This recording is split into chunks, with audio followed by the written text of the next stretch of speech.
up, nerds? My name is Leslie Smith. Welcome to the Nerdy Narrative, another video about my reading adventures. Today is my weekly reading update where I talk about all of the things that I read, what I'm still working on, what I plan to get into next, and any new books that came in the mail. Speaking of new books, I have got a few here I'm excited to show you. First on the stack is Boys in the Valley by Philip Fracassi and also T. Kingfisher's Thorn Hedge. Boys in the Valley is my patron pick for October. Thorn Hedge is my patron pick for November. And I can't remember what it was I was purchasing online, but I saw that I had some points I could cash in on my credit card, so I decided to buy these two books with that. I took a chance on this one. I haven't read Philip Fracassi yet, but spoiler alert, I'm almost done with this one now. It is amazing, definitely worth purchasing a copy, and I am so grateful that I have another one of his books on deck to try and read this month. I also got an updated copy of Nick Stephenson's Nethergeist. This one is coming out in December 12th is the date that is sticking out in my mind. I think that's right. I know it's coming out in December, but Rising Action got in touch with me. They had already sent me an art. Apparently there have been quite a few changes in editing, and since I had not read it yet, they sent me an updated copy to read. I am so excited. It's the start of a new series. Look at this cover art. It is absolutely killing me to know what this one is about. I have to admit, I have no idea what a Nethergeist is, but I'm excited to find out. I'm going to be reading this one during the month of November. I'm going to be telling you all about it so you can decide if this is one you need to be picking up when it comes out in December. And I have one last one here to show you from my brand new bookish beauty stack. This is The Price of Power. I know you all have probably seen this cover going around. This is one of the SPFBO 9 entries. It was actually one of my team's book, Team Bookborn. Andrew from Andrew's Wizardly Reads read this one, loved it, put it forward as a semi-finalist. I can't wait to read it. Look at these beauties. How awesome are those bookmarks? The art that's involved in this book and what I'm assuming to be this series is outstanding. Now we're going to get into all of the stuff that I have read over the last week. But before I do that, I have a huge shout out to two brand new top tier patrons. I have Chad K. Welcome to the group. Thank you so much for your support of the channel. It means so much. And Ashley E., who has been a longtime patron, she bumped up to the top tier. So huge thank you to Chad and Ashley. I am so grateful for your support. Thank you, thank you, thank you. Thank you to all of my patrons. It doesn't matter what tier you're on. Thank you so much. My patrons are absolutely what keeps this channel afloat every month. So huge thank you. Now let's talk about all the stuff that I read, and it is quite the list, so we're just gonna jump right into it. We'll start with my completed reads. First up on the list is Springtide Harvest by J.D. Mitchell. This was another SPFBO 9 read that I wanted to read, and my gosh, this book was so much better than I thought it was gonna be. I knew it was gonna be a good book. You can read the book description and you can tell this is gonna be a good book, especially if you're someone like me who loves that quest trope, because in my experience, anytime I read a book that has the quest trope in it, it usually goes hand in hand with the found family trope, which is one of my all-time favorites. There's just something so heartwarming, so pure about people who choose to be family, who choose to love one another. I just love it. I am a sucker for it. Springtide Harvest delivered on both the quest trope and the found family trope. There's humor, there's great character development. I am so excited for the next book in that series. I also finished Zora Neale Hurston's You Don't Know Us Negroes and Other Essays. This is a collection of her nonfiction essays. It was so good. I learned so much reading these essays. I'm really excited now to go back and reread her fiction works again, applying the knowledge that I've learned, knowing the culture, the perspective, and what was actually happening in and around these times that her stories take place in. But I do have a few more of her nonfiction works that I want to read before I start allowing myself to go back and do rereads. So absolutely worth checking this one out. And if you're someone who finds it hard to sit down and concentrate and focus on nonfiction work, works. There is an audio book available for this one you can get from your library. I want to say the narrator is Genevieve West. Next in my stack of completed reads, I have Junji Ito's Cat's Diary, Yan and Mu. This is a nonfiction manga about his cats, about him becoming a cat owner back when he was first engaged to his now wife.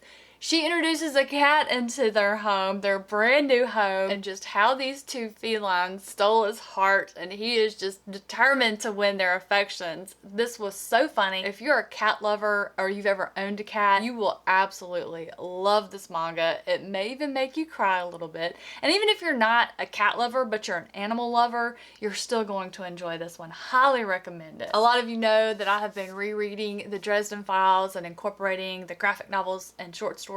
Well, this week I snuck in Day Off, which is a hilarious story about Harry has a day off and he has all of these plans of what he's going to do, and I won't say who with because it is a spoiler for those of you who may not be this far into the series. Everything that could go wrong does so in the most hilarious way. This was one of my favorite short stories I've read so far. I followed it up with a novella called Backup, and this one, again, I think it would be a spoiler to tell you who the perspective is. It's not Harry, though Harry is of course involved. It's from another popular character in the Dresden Files, and I thought it was very interesting to get this person's perspective of everything that's going on currently in the series. Again, it has a really hilarious twist to it that I really enjoyed. And I also finished Legends and Lattes by Travis Baldree, and I see now why there was so much hype around this book, and in my opinion it was deserved. It's about this orc named Viv. She's hanging up her sword, she's done with battles, she's done collecting bounties for money,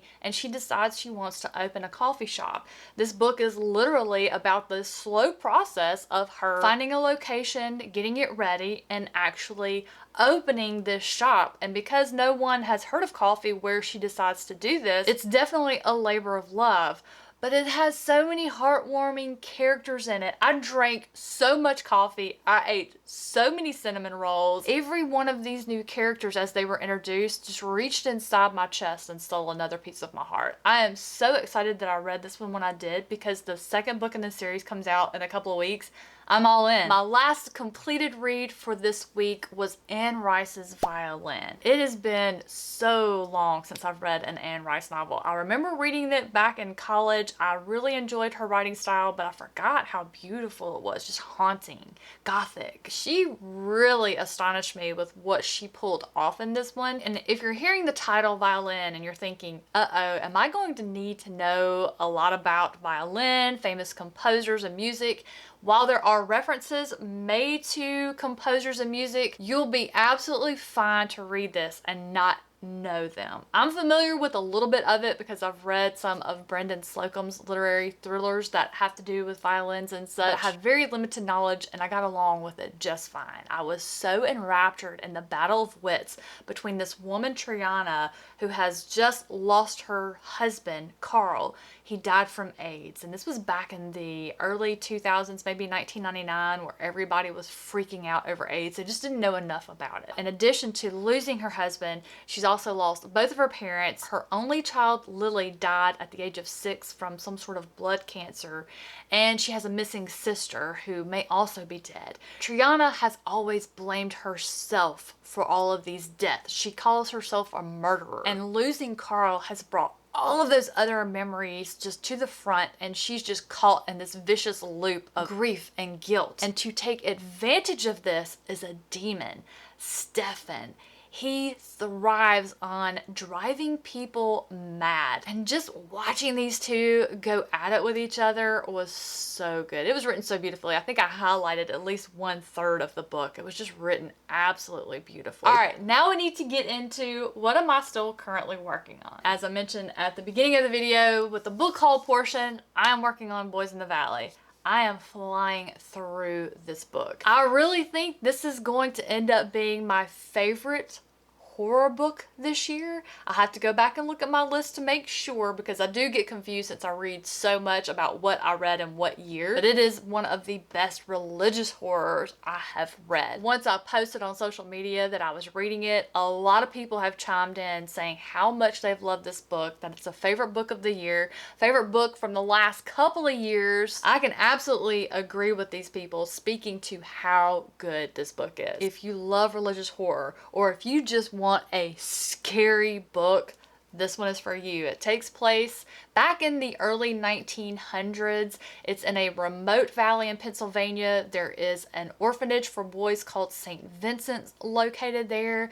One night, there's a knock at the door. The sheriff arrives with a man who has been wounded. One of the priests had been a medic in the war. He's trying to get help for this man to save his life as well as his soul. The result of the night is the man does not survive, and when he dies, something is released into the orphanage and infects some of the boys. And my gosh, it's so good. It's so hard to sit here and film knowing I have a sliver of this book left and I want to read it. Oh my goodness, I want to read it so bad. So let's move on, because the sooner I get done, the sooner I can get back to reading it. The only other thing that I have started and haven't finished, and I will not finish for probably years because it's an ongoing web serial called Arkintrist. That's a hard word to say. I know that I have butchered the pronunciation. I'm going to put it on the screen so you can see it. I'll also have a link to the website. It's free to read. Eric Flatt and his daughter Jane are traveling in a car one night. I'm not sure where they're going, but they're having a chat. Jane has either just graduated college or she's about to, and she wants to work for the CIA. And of course, her father is a little worried about that with all the danger involved. All of a sudden, they're realizing there's something strange going on with the street lamps. And this first chapter ends with having some sort of car crash, and there's something really strange about this car crash, but there's a lot of humor in this one. I like the way the author writes it. Their use of capital letters or italics or bold to get across emotional thoughts and feelings of the characters. It's just done in a way that really appeals to me. I think that's the way that I would write certain things if I were blessed with the gift of being an author. I'm really enjoying it so far. My friend Star recommended that one to me, and I just decided to read a chapter of it one night, and I'm hooked already, just hooked. That will bring us to, what am I going to read next? What's next on the TBR once I finish Boys in the Valley? I'm going to be hopping into Crossroads of Twilight by Robert Jordan. This is book 10 of the Wheel of Time series. This one I am going to be mainly doing on audio that I've checked out from the library, because next week, if I haven't mentioned already, Chris and I are going to be going to Las Vegas. We're going to go check out that new venue, The Sphere. Chris's favorite band, U2, is going to be playing there. We're going to go catch that. So I don't want to be carrying around any books while we're going to be gone next week. So I'm going to do my reread on audiobook from the library. You know, and I know that I just said I don't want to be carrying around any books, and especially not any big, thick, heavy books, but I don't think I'm going to be able to not take A Child Alone with Strangers by Philip Fracassi, another book that a viewer so kindly sent to me to try out by this author. I want to read more by Philip Fracassi. I want to read everything by Philip Fracassi. I love what he's doing with Boys in the Valley, and I can't wait to read more. So I do think I'm going to be sneaking this one along with me on my trip. I'm also going to be taking Partial Function by J.C.M. Byrne. I have no idea what this one is about. The cover art is amazing. If that name, J.C.M. Byrne, sounds familiar, I read and reviewed Wistful Ascending, which is book 1 of the Hybrid Helix series, which is high on my list to get finished next year. It's a science fiction fantasy series.